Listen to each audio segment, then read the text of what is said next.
heavyweight champion Deontay Wilder defending his title against Lineal heavyweight champ Tyson Fury in a blockbuster matchup of undefeated heavyweights. This is the most significant heavyweight fight in the United States since Lennox Lewis took on Mike Tyson in 2002.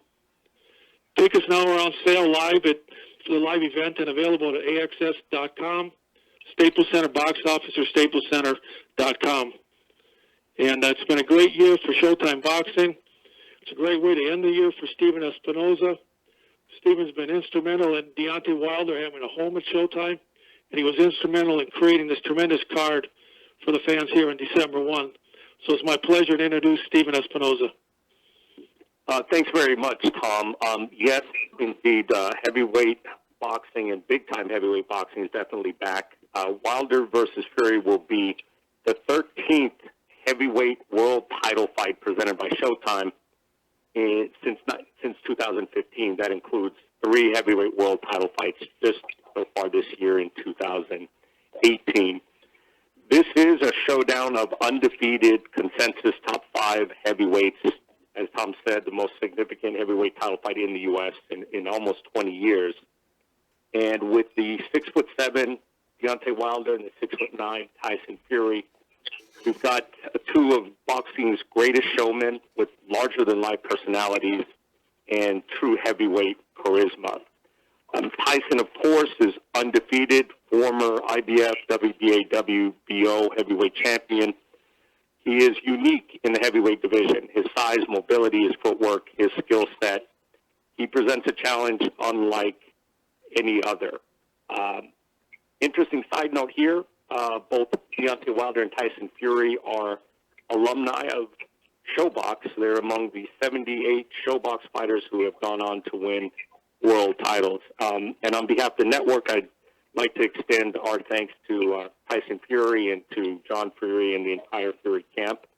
Those of you who have seen the clip that we released earlier, you can see that Tyson has given us thorough access to his training camp. It's been a fascinating experience, and we are confident viewers are those who are not familiar with Tyson are going to be enamored of him once they're exposed to him. So here in the U.S., All Access premieres on Showtime this Saturday, 10 p.m. And also there's a special airing tomorrow night, Friday night, after the ShowBox, which starts at 9:30. And again, we are thrilled to be presenting this fight along with Frank Warren, Tom Brown, and TGB. Thank you very much. Well, thank you very much, Stephen. And there'll be a slew of events leading up to the fight, the week of the fight. The main event press conference is on Wednesday. The undercard press conference will be on Thursday, and we have a public weigh-in on Friday. So now it's my pleasure to introduce International Boxing Fame Hall of Fame promoter, Frank Warren. Good afternoon, good evening, as we're in the new chat amongst. Gentlemen, thanks very much for joining us. Tom, thanks for that, and Stephen. Tyson is a unique boxer. There's no doubt about that. He has a unique style. He's the man, as Olin just said, he's a Lineal champion. He's the guy that went to Germany and took the title of a Klitschko. And his trials and tribulations have been well documented. But if you look at him now, look where he's at. He's climbed the mountain. He's sunk to the lowest people could be as far as the problems that they could have in their life. But he's shown what a man he is by coming back and got himself into a position now where I think he looks the best he's ever been as far as everybody's concerned and knows him in boxing, both mentally and physically. And he is doing what he always does, goes to the other guy's backyard to get back the titles that he never lost. He is without doubt, in my opinion, one of the best British heavyweight title champions of all time, undefeated, and he is a man on a mission. Where he's at now, I think, as I just said, is that he's in a position where a lot of people have hated to be, where he can possibly be the lowest you can ever be, but come back with all the strength and character, and he's in the most fantastic physical shape, and only in the great mental shape as well. So I think we're going to get a great fight. He's got a great fighter, great American champion, he's undefeated. I think is going to show what he's really worth. Is he good as everybody thinks he is? Which is without doubt the toughest fight he's ever had. And as I say, that he's in a man who wants to get back to title. He never lost in the ring. Wants to show that the world that he is the best out there. And it's going to be a great fight himself, and we're looking forward to it. And as I say, Tyson here in the hand, I'm sure he's got some things to say. Two guys which I hope there'll be a great interest in.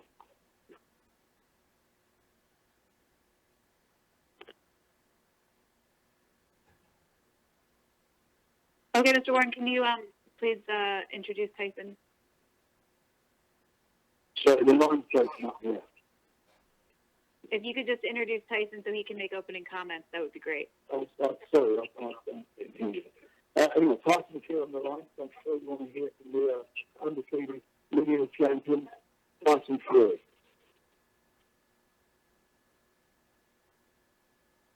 Hello, good afternoon, everybody on the line. I hope you've got some good questions for me. Perfect. Let's open it up then. Ladies and gentlemen, if you would like to ask a question, please press star 1 on your telephone keypad. Again, if you have any questions at this time, please press star 1 on your telephone keypad. And I'm waiting for callers to join the queue at this present time.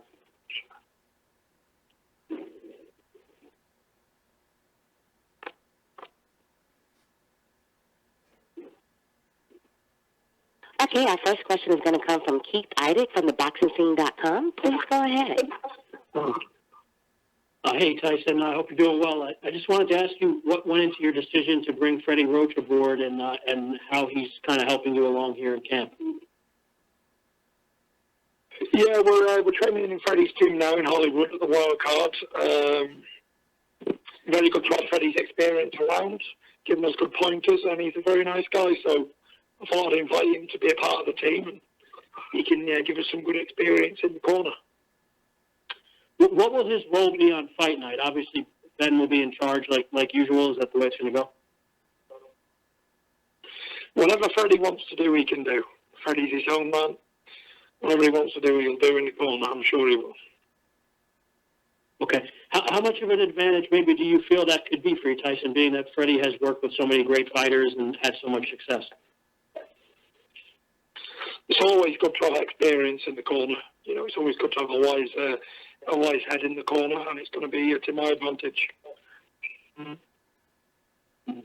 When did you shift your camp down to Freddie's gym there? About 3 weeks ago. Okay.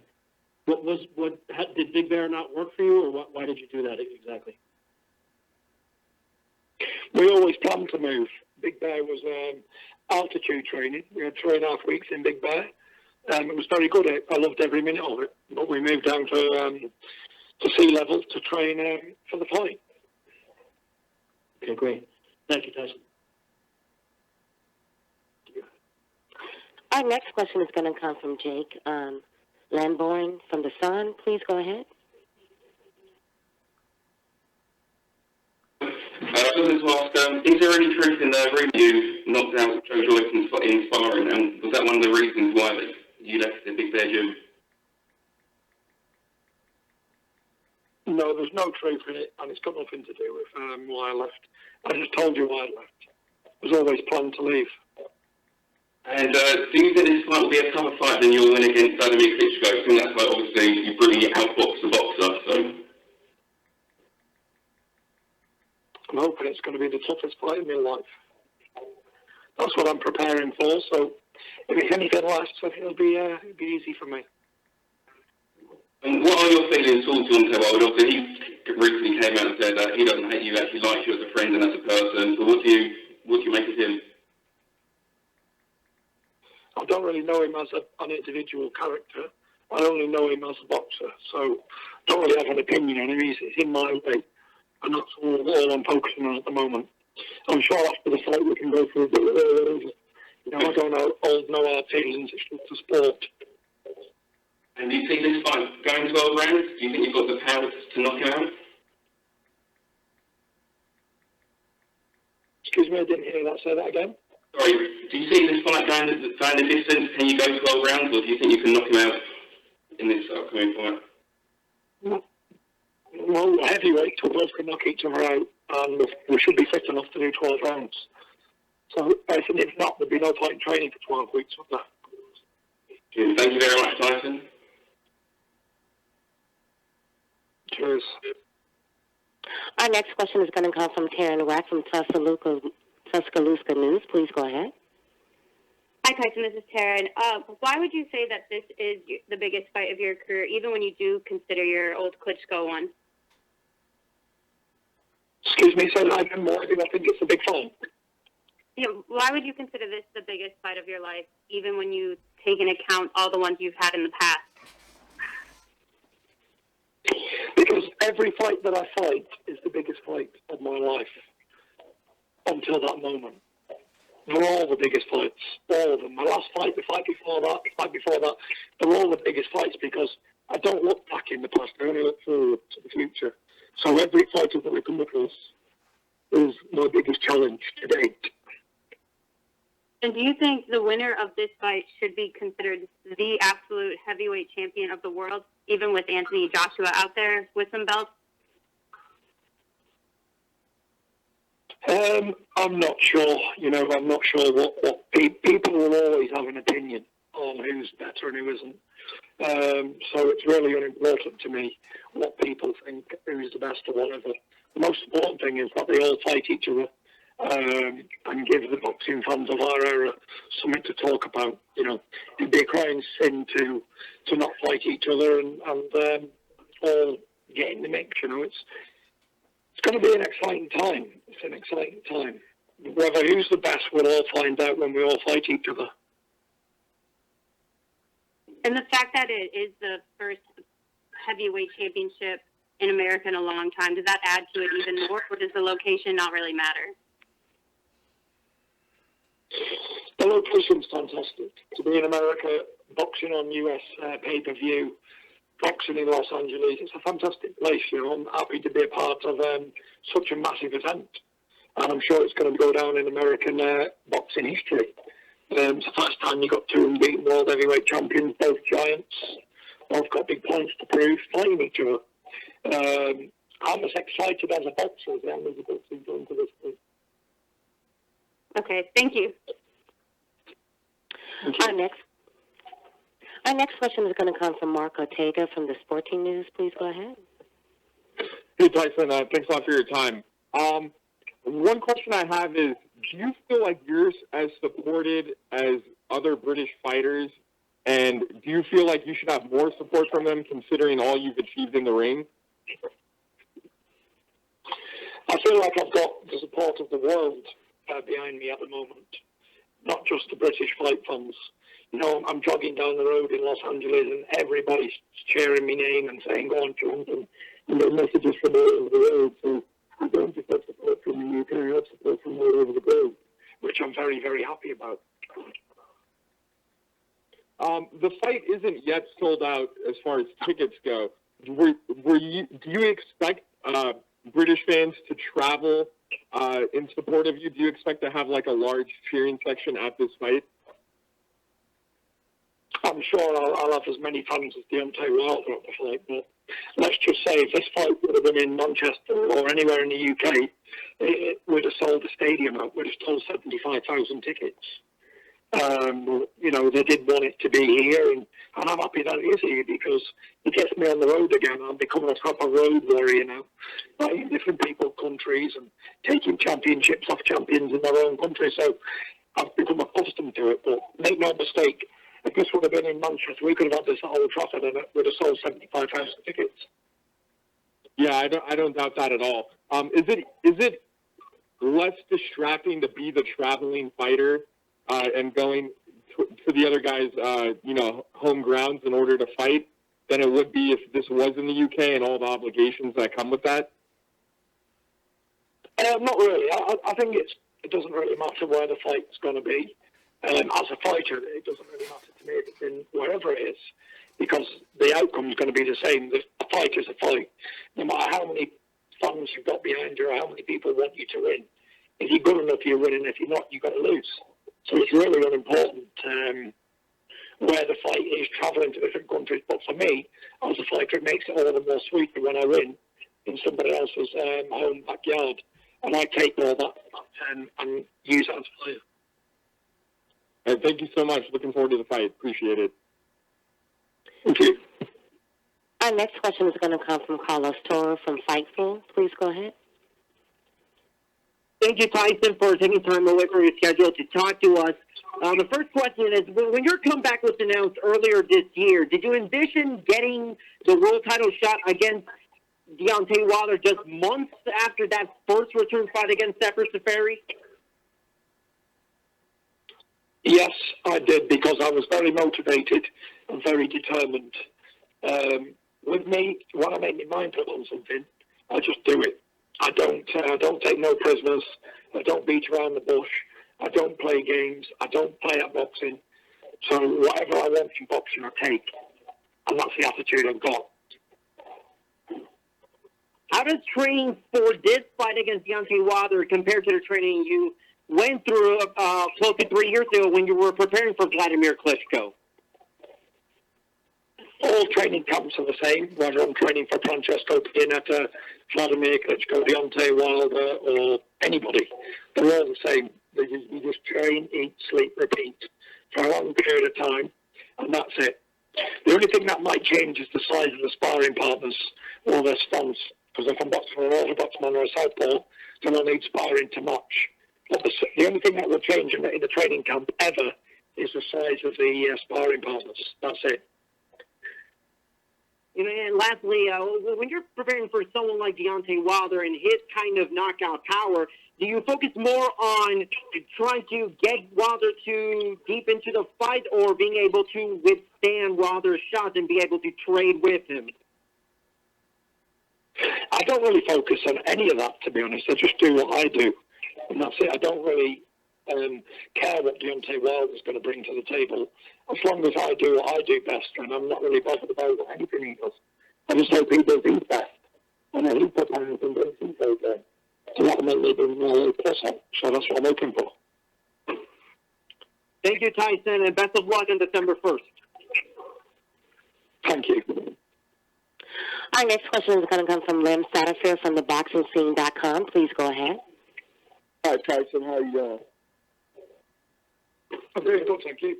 Yeah. I think everyone will agree that, you know, your story is pretty remarkable and inspiring. And I'm just kind of wondering, is there a therapeutic value to boxing? Is it a way of quieting, so to speak, the demons, the noise, or soothing the savage beast in the mind, so to speak? And if so, what about it does that? I'm sorry, I think... Did you hear my question?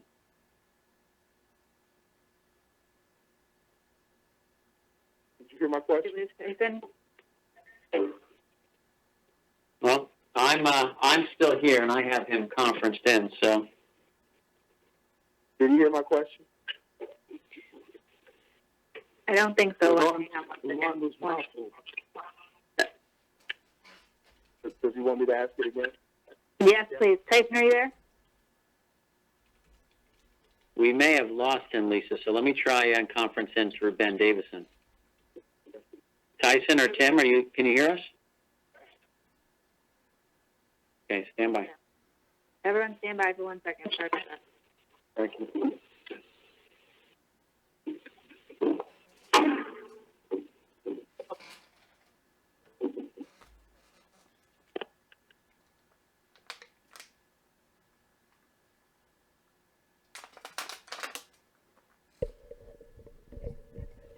The audios are not always bad, so they're waiting to get Tyson Fury back on the phone.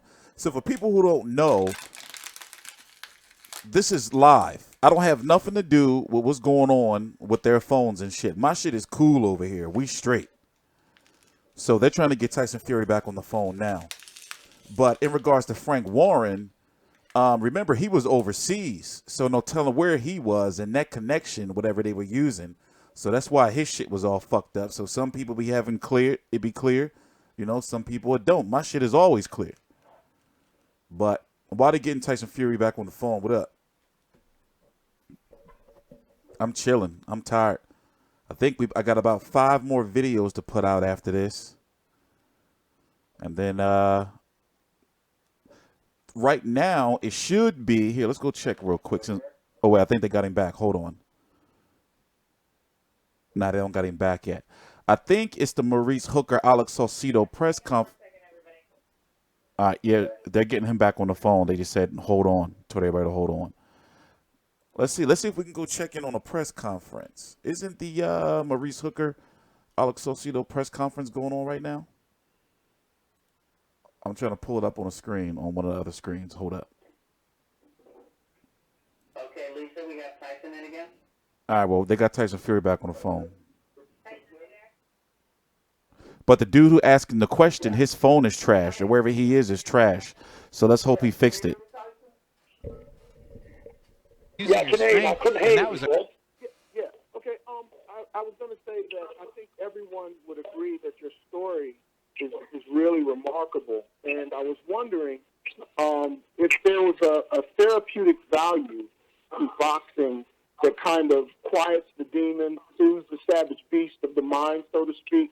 You know, other people do knitting and meditation and reading, and I'm wondering if boxing provides some type of therapeutic value for you, and if so, in what ways?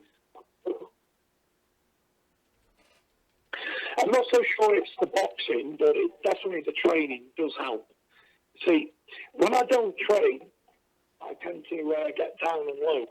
So I need to train on a regular basis. When I train, I'm fine. I think with the boxing side of things, it's always given me something to look forward to, something to train for, a goal. And it's really helped me in the last year or so. How is that validated? How does that make you feel good about you as a human being? Because I know you talked about that none of this mattering, no matter what was going on when you had the Klitschko fight. But how does that make you feel good? How does what make me feel good? The training? Yeah. Well, when you train, it sets off some endorphins in the blood, makes you feel good. Mm-hmm. That's why you feel good after training. Okay. All right. I think that answers my question. Tyson, thank you very much. Good luck, and we really appreciate your brave talent.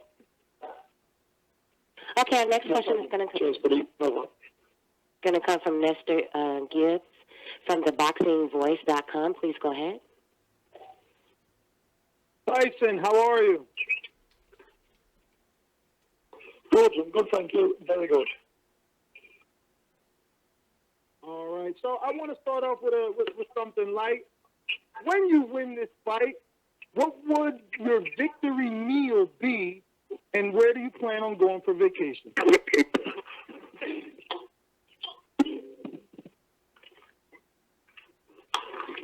Can you hear me? I hear you. Yeah.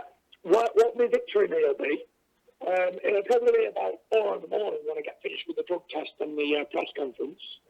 So I probably won't be eating after the fight. I'll go to bed straight away when I get finished. I'm on vacation. I'll be back at home where I live in the UK because I've been away for over 3 months. I've not seen my kids in over 3 months, and my wife and all that sort of stuff. And then Christmas coming up, so that's going to be like a good vacation for December. Now, in the past with the Vladimir Klitschko fight, you've used mind tactics. You got inside his mind and under his skin.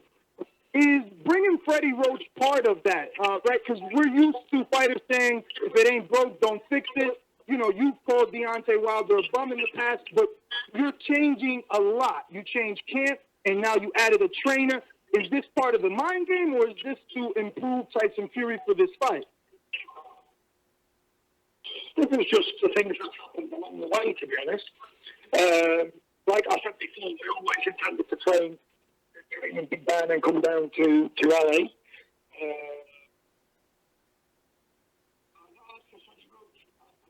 invited him into the corner because he's a lovely fellow. He's been very hospitable to us. And I thought it'd be good if we got him in the corner as well, to give us some tips and just to help out generally. He's very experienced and he's a very nice guy. It's not a mind tactic to Deontay Wilder. It's just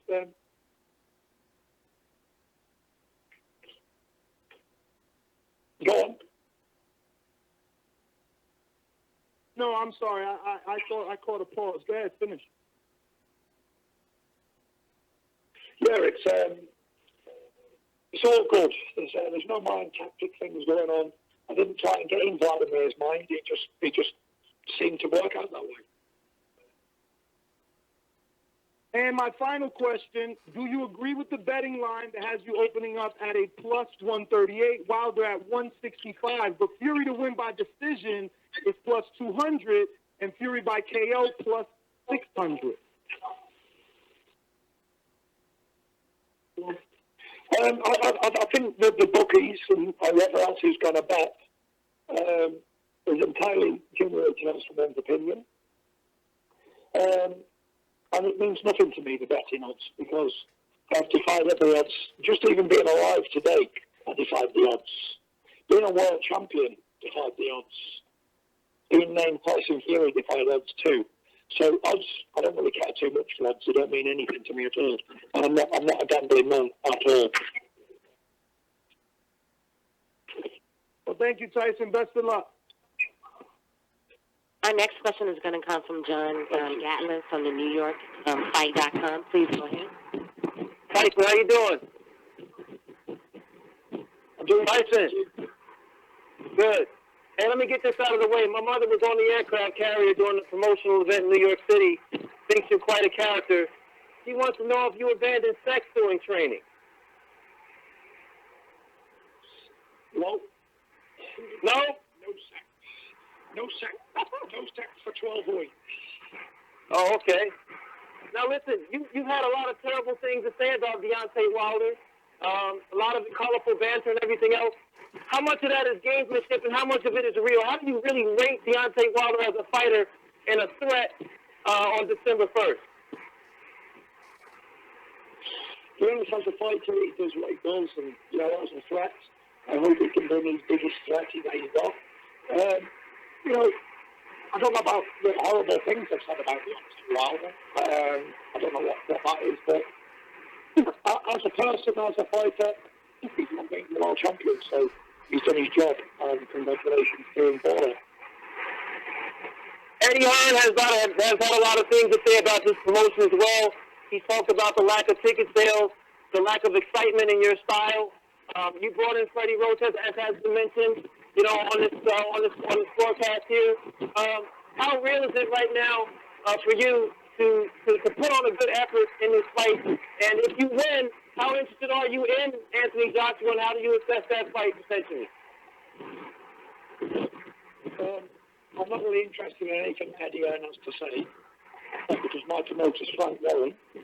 So anything that Eddie would say is very important to me. As for when I beat Wilder, what I do after that, who knows, because I can only take one.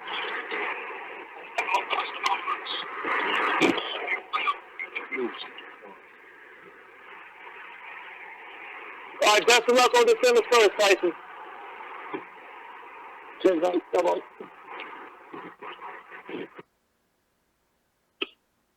We're going to take one more question, and then we'll wrap it up.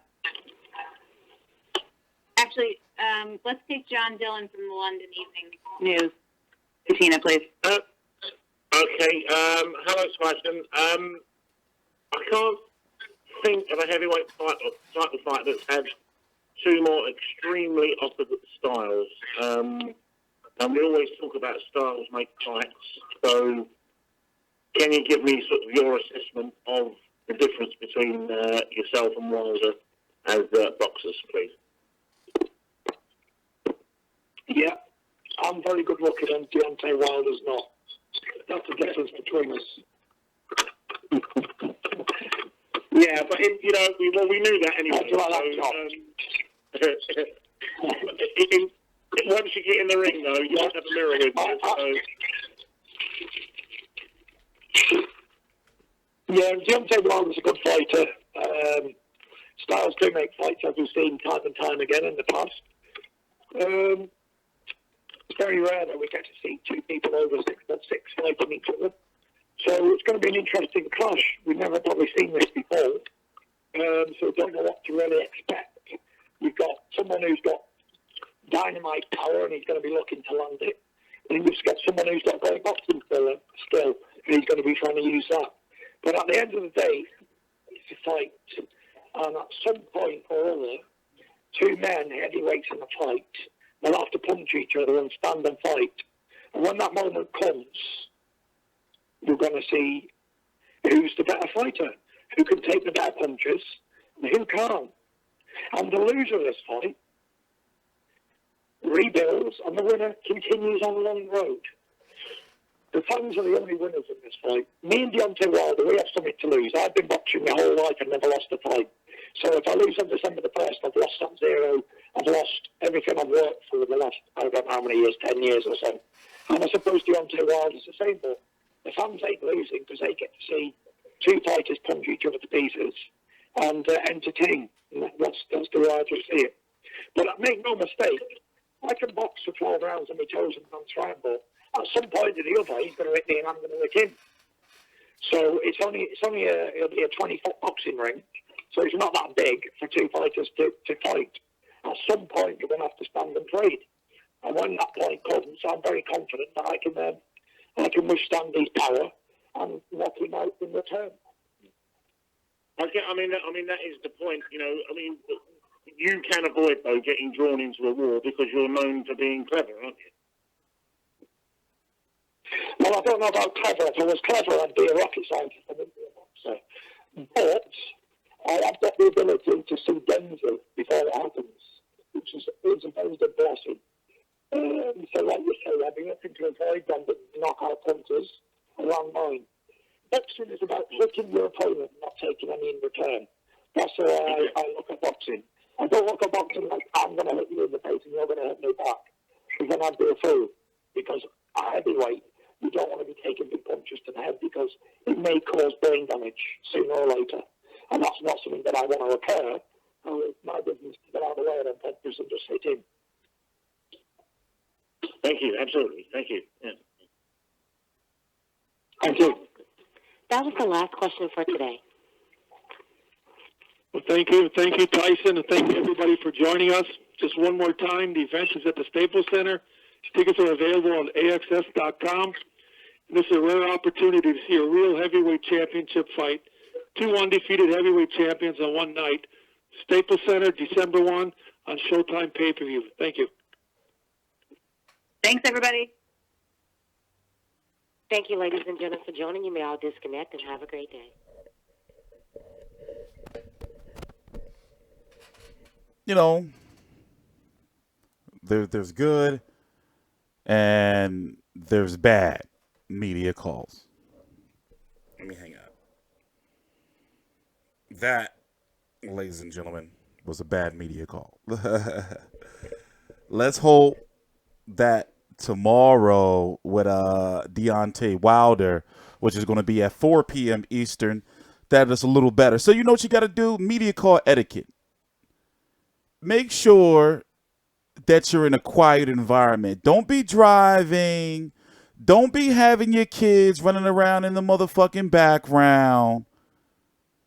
Make sure you're in a quiet environment, right? Number two, when you're on a media call, understand that there's limited questions, right? So I think everybody's goal should be to try to make a headline. So ask something that people really want to know, which means do a little bit of research, because if you get blessed, I didn't want to ask a question this time, but when you get blessed with being picked to ask a question on a media call for one of the biggest fights in history, in regards to the fact that, think about it like this. All these videos I have, thank God, are going to be around when I'm like 50, 60 years old. So if you got a chance to ask a question to Tyson Fury, or in the case of tomorrow, Deontay Wilder, then have your shit together. Make sure you're in a quiet environment. Don't be driving. Don't be having a whole bunch of dumb shit going on in the background. Hell, use another phone. Call yourself. Put it on speakerphone. See how that shit sound. You know. But it is what it is. You know that. You know, going through the motion. This is my job. You know, like this is what we do now. There was resistance, but now we cover everything in regards to boxing. So every single media call, what I got to do now is I got to watch the Alex Saucedo, the Maurice Hooker Alex Saucedo press conference, and the Iglis Kavalaskis versus, I forgot the guy he's fighting, Arizulo or some shit. Tomorrow we gotta cover the we're going to be actually streaming the Matchroom press conference for the Big Baby Miller fight. Turns out it's not going to be for the WBA world title. WBA decided not to strip Manuel Char. Crazy ass shit. Boxing is crazy as shit, man. Boxing is crazy as shit. You know? But what's up with y'all? You got some questions before I bounce? Because as soon as I get off of here, I'm going to do my last 2 videos of the day. I gotta pop out a couple more videos from the press conference yesterday. And then start fresh tomorrow. Remember, the Maurice Hooker Alex Saucedo fight, that's on Friday. It's not Saturday. So tomorrow's the weigh-ins. But for those who want to know how the media call went, you know, you try to learn some relevant information each media call. We learned nothing that media call. We learned nothing. Nothing new. So there's not going to be any headlines that's going to come out of it. Nothing at all. Frank Warren had a bad connection. Tyson Fury got disconnected for a little bit. And the person who asked him the question, no disrespect to him, but it wasn't a question that meant nothing. You know? But that goes to show you, man, a lot of these people don't be watching boxing on their free time.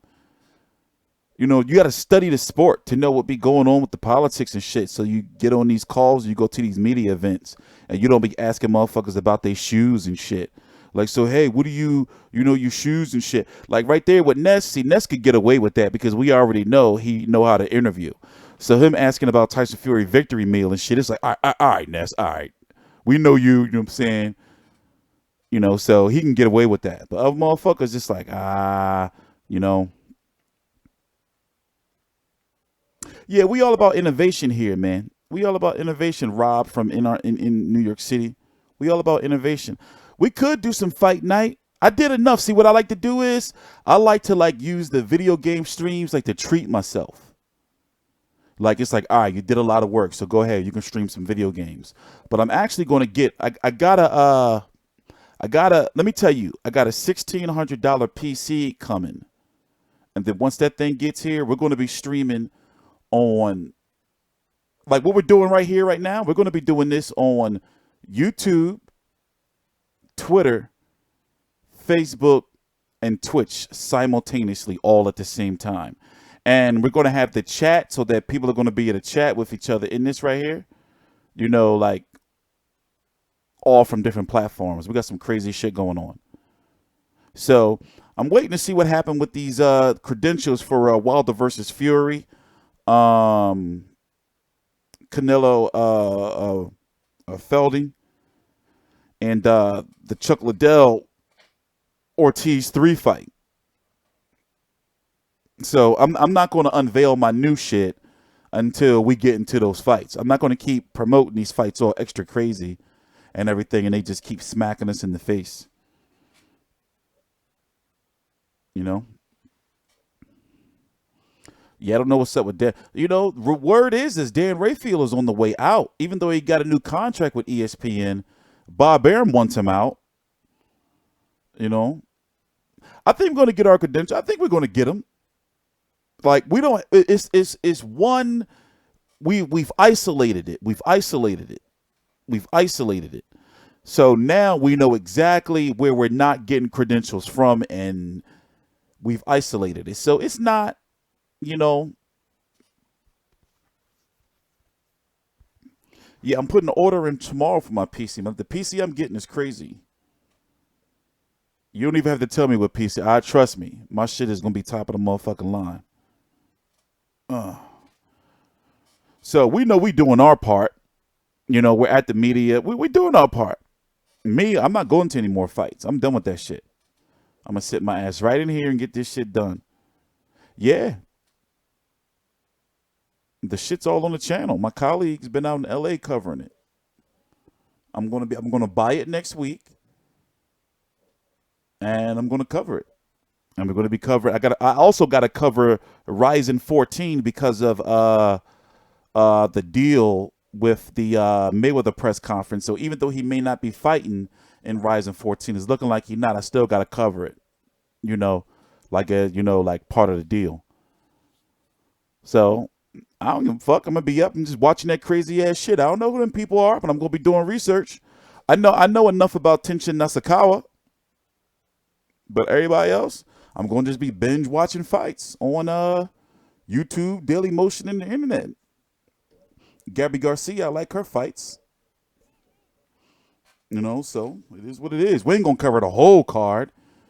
We ain't gonna be covering no motherfucking 8 fights 3 o'clock in the morning. We're gonna cover the top 3.